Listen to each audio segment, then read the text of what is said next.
Okay, so we're going to look at some density calculation examples. So remember that density is the ratio between the mass and the volume of a substance. And so it can be calculated by taking the mass divided by the volume.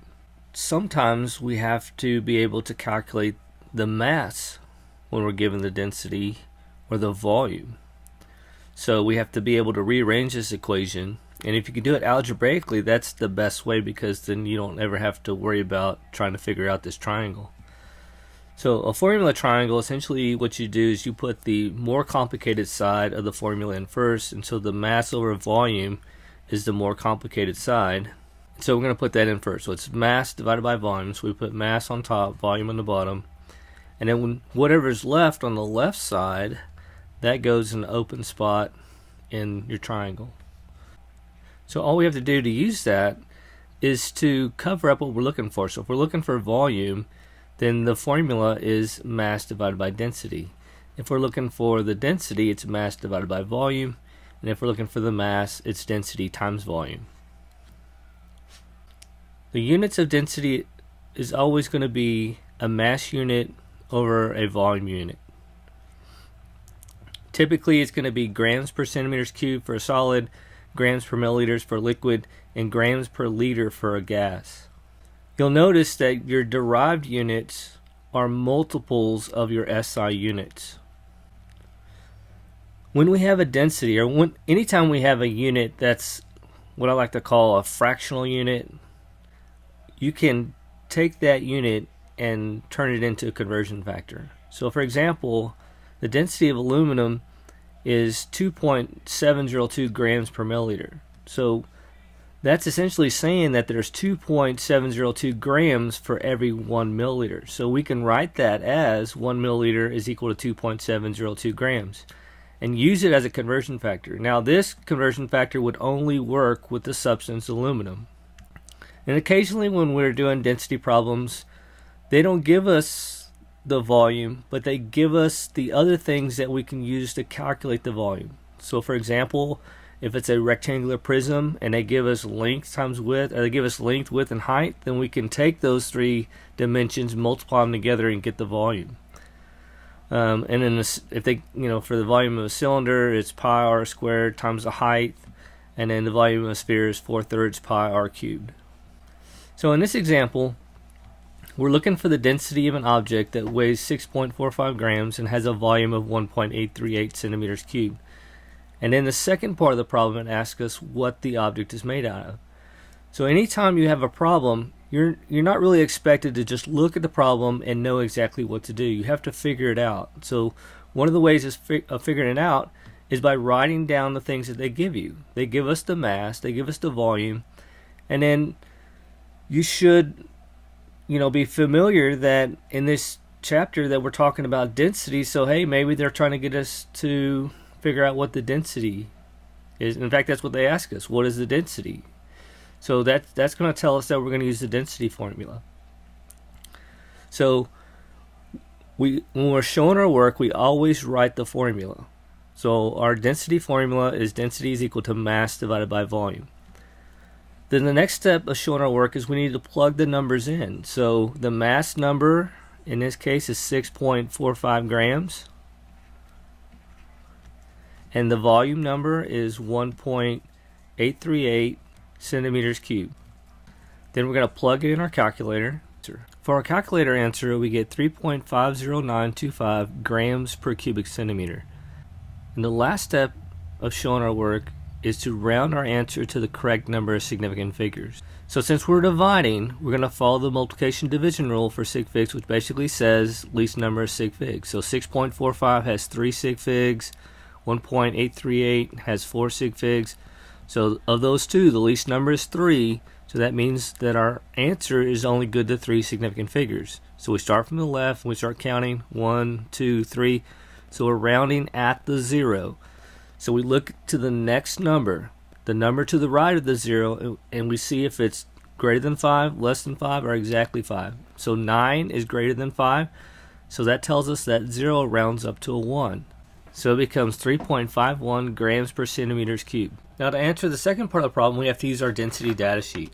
They do give us a little bit of information about it. It tells us it's an element. So we look on the table that's labeled density of elements, and we look to see if we can find one that has a density of 3.51. We have a couple of elements that it could be. It could be barium. It could be carbon in the diamond form. So we would need some of the other properties of that object in order to determine exactly which element it was. In this problem, we're looking for the volume. And we're looking for the volume in milliliters of nitrogen gas at STP. Now STP is standard temperature and pressure, which means it's at 1 atmosphere, which is normal atmospheric pressure. And standard temperature is 0 degrees Celsius. And they tell us that it has a mass of 25 grams. So again, we write down what they give us. We're looking for the volume. They tell us the mass is 25 grams. And they tell us it's nitrogen gas. And because they tell us nitrogen gas, we can use our data table, our density data table, to look up that density. And if we look in the density data table, we find that the density of nitrogen gas is 1.251 grams per liter. Now that's a problem because they want us to get the volume in milliliters. So we're going to probably have to do something there. So the first thing we got to do is we're looking for volume. So they give us density, so that should be a big clue that we're going to be using the density formula. So we know that density is mass divided by volume. So when we rearrange that formula, or if we use our formula triangle, if we cover up volume, that tells us that the formula is mass divided by density. Next step is we're going to plug in our numbers. So we take our mass number, it's going to go on top. We're going to take our density number and we're going to put it on the bottom. I drew the dimensional analysis line because the dimensional analysis line is essentially just one big long fraction. So since we're dividing by density, I'm going to put the density on the bottom. Now because density, the units are grams per liter, that's a fractional unit, I'm going to take the top unit, grams, and I'm going to leave it with the number. And I'm going to put the bottom unit, which is liters, and I'm going to put it opposite of it.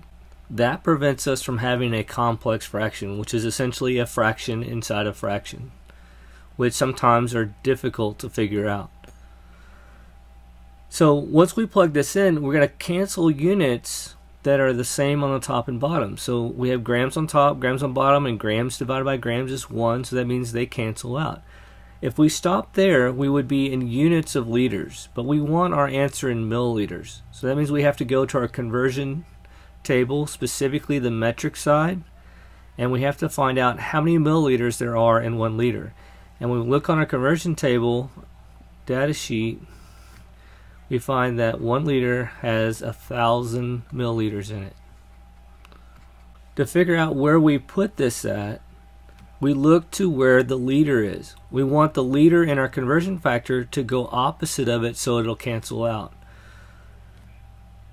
So since liter goes on the bottom, the 1 goes with the liter because that's the way it's written. And then the 1,000 goes with the milliliters. We put that opposite of where we put the liter at. So we don't have to sit there and figure out, do we multiply by 1,000 or divide by 1,000? The liter tells us where to put that liter at, and then we put the milliliters opposite of it. So essentially the units tell us where to put the numbers, and then where we put the numbers tells us whether we multiply or divide. So remember that anything written on top of the dimensional analysis line, you're going to multiply by. Anything that's on the bottom, we divide by.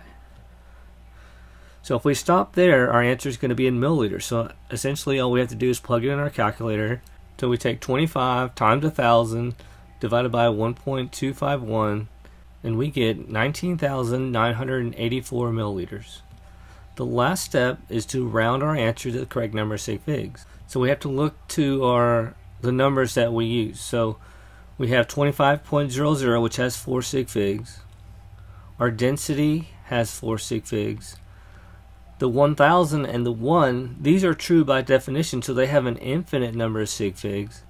So of the two, they're both 4, so the least number is 4. So we're going to round our answer to 4 significant figures. So we start counting from the left, 1, 2, 3, 4. And so we're rounding at the 8. We look to the next number to determine whether we round up, round down. So the next number is a 4, that's less than 5. So that means we round down, which means that we chop it off and drop the rest of the digits. So we end up with 19,980. You'll notice that I added a 0 where the 4 was. That's to keep the size of the number. And because there's not a decimal point, that 0 is not significant. So our answer still has 4 sig figs. If I put a decimal point there, then our answer would have 5 significant figures. Now the reason I have to put that 0 back in there is because if I didn't, then our final answer would be almost 2,000. But our original answer was almost 20,000. You can't have an answer that's almost 20,000 turn it into an answer that's almost 2,000. It still has to be almost 20,000. In our next example, we're looking for the mass. And we're looking for the mass specifically of 500 milliliters of hexane. Now hexane is a liquid organic lab solvent. Since they tell us it's hexane, we can look on our density data table and we can find that the density of hexane is 0.6591. And since we're looking for the mass, so we write down what they give us and what we're looking for, and then we have to figure out what our formula is. So if we take, our density formula is mass divided by volume and algebraically rearrange it, we're going to get that mass is equal to density times volume. Or if we use our formula triangle, if we cover up the M, which is what we're looking for, we're left with D times V. We always have to write our formula or our equation to show our work. So our next step is to put in our numbers with units. So we're going to put in our density, so 0.6591. And again, density is a fractional unit, so the top unit is going to go with the number, so grams goes with the number, and the bottom unit is going to go opposite. So essentially that is 0.6591 grams in 1 milliliter. Now if it bothers you that it's by itself, you can put a 1 right there. So we're going to multiply that by the volume. So we're going to write the volume on top. And that also makes sense from what we know about dimensional analysis, because we want milliliters to cancel. We have to have milliliters on top in order for those to go away. So we cross out our milliliters and we're left with grams. So to solve this, we take 0.6591 times 500 and we get 329.55 grams. So that's our calculator answer. Last step is to round that off to the correct number of sig figs. So since we're multiplying, we follow the multiplication rule, least number of sig figs. This one has 4, the 500 has 5 sig figs in it because those are trailing zeros and they're decimal point present, so those zeros are significant. And so of the two, our least number of sig figs is 4, so that means our answer is good to 4 sig figs. So we start counting from the left and we count 1, 2, 3, 4. And so this is one of those rare circumstances where the number after our last sig fig is exactly 5. So remember, if the number after the last sig fig is greater than 5, you round up. If it's less than 5, you round down, which means you chop it off. And if it's exactly 5, you round to make it even. So if it's an odd number, like this 5 is odd, that means it's going to round up to 6. If that number was even, it would round off, so we just would chop it off. So we get 329.6 grams, and that's our final answer.